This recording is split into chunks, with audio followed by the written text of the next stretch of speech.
Good evening, y'all. I just got off of work. Lovely day in the office. I wanted to just talk to you guys a little bit about flows, arterial and venous pressures. We've all been there, and it sucks because the damn thing doesn't suck. It just pulls up against the vessel wall or just doesn't pull anything at all. So basically, I guess you could say it blows? I don't know. Sucks, blows, but it's not really sucking because it's not doing its job. One of the things that I found that's a really easy way to try and help this problem, especially towards the end of the treatment or if the patient becomes hypotensive, is to have the patient, if their axis is on their forearm, lower their arm below the heart, below that center line that we use to check our blood pressures. That gives us the most accurate reading there because it's right in our core, right where our heart is at. If you take that forearm and you lower it below the level of the heart, you're giving gravity and assist for that blood flow. It's going to bring it down faster. It's going to bring it down more efficiently. Is it a day and night difference? Probably not. But it's sure as hell going to keep that machine from beeping every 5 minutes. I mean, who the hell wants that? That's one of the easy ways that you can do to have a patient resolve some of those problems. There's many other factors that can be causing that. Needle position, and stenosis at the anastomosis, say that 3 times fast. Those things can cause those problems as well, but if you lower that access in, like the entry point below the level of the heart, you will be better off.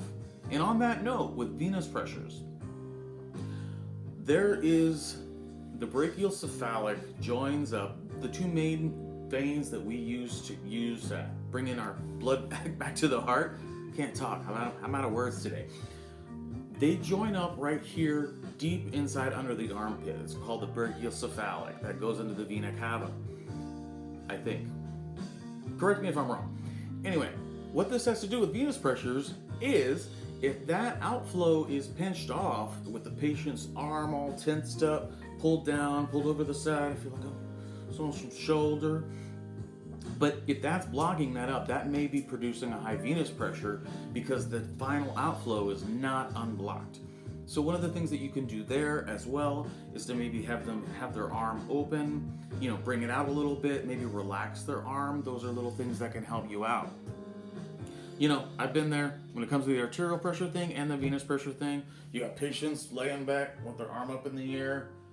Just bring it down and keep it open a little bit, and you may find some of those pressure differences are worth it. It's going to keep your machine from beeping, and it's sure as hell going to keep your sanity from going out the door. But yeah, on one final note, just as a little bit of advice, if you're checking a venous pressure or you're trying to adjust a venous needle, please, I beg you, use a syringe, please. Do not adjust the venous needle while the pump is moving. If you miss or dislodge that needle while the pump is moving, that little venous needle is just going to start injecting blood into their tissue, and you're going to have a big old ball right here on their arm. They're going to have all kinds of pain. They're going to have hella bruising, and you're going to have a really shitty infiltration. So stop your pump. Get a syringe and check it. Just aspirate, pull out back on the pleasure. Be gentle. You don't want to be sucking it out like I bought you dinner. But you also need to just check and make sure that you have good flow. Don't advance or push in first. Always pull out. It's just some good life advice there, guys. Just always pull out.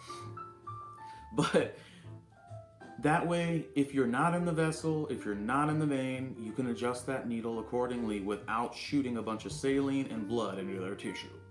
Anyway, guys, I'm going to go before I whip out any more dirty jokes. You guys have a good night.